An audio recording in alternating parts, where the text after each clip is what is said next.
Klub terbaik Liga 1 Indonesia. Tahukah kalian siapa? Klub terbaik Indonesia. PSM Makassar kembali membuat bangga Indonesia, setelah berhasil masuk dalam daftar 20 tim terbaik di Asia Tenggara.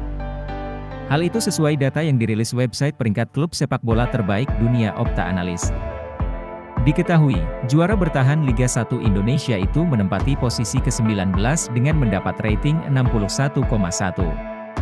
Secara global, PSM menempati posisi 2354 dan menjadi satu-satunya klub Indonesia yang masuk top 20 di Asia Tenggara. Catatan ini sendiri membuat PSM Makassar menjadi satu-satu tim yang berada di dalam 20 tim terbaik se-Asia Tenggara itu. Sementara untuk posisi teratas ada tim Jordi Amat Johor Darul Ta'zim, JDT, dengan rating 74,3. Ananda Raihan muncul di sesi latihan PSM Makassar. Jelang laga menghadapi Persebaya Surabaya, satu pemain yang sempat diperkirakan absen lama yakni Ananda Raihan terlihat hadir di sesi latihan tim. Hadirnya pemain berusia 19 tahun itu di sesi latihan kali ini, membuat ia berpeluang tampil di laga menghadapi Persebaya Surabaya. Pada awal musim ini, pemain yang berhasil mempersembahkan medali emas untuk timnas Indonesia di ajang SEA Games 2023 itu baru saja memperpanjang kontraknya selama 3 tahun. Dan dengan alasan ini juga manajemen PSM sulit untuk melepasnya. Ananda Raihan memiliki kontrak jangka panjang di PSM Makassar, 3 tahun, tuturnya. Apalagi ada regulasi Liga 1 musim ini yang mewajibkan setiap tim untuk memainkan pemain berusia 23 tahun ke bawah, jelasnya.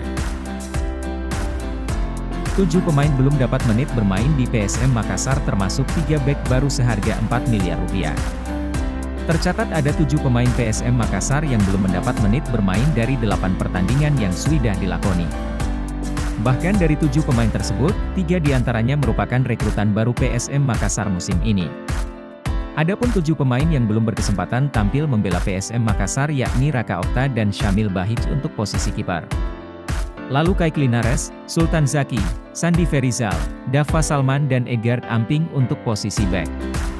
Terkhusus Kaik Linares, ia merupakan satu-satunya pemain asing di Liga 1 2023-2024 yang belum mendapat kesempatan bermain. Jika diakumulasi secara total harga pasaran ketiganya, PSM Makassar harus mengeluarkan budget mencapai 4 miliar rupiah. Sebab harga pasaran Kaik Linares di angka 2,17 miliar rupiah, Sandi Ferizal 1,74 miliar rupiah dan Dava Salman 350 juta.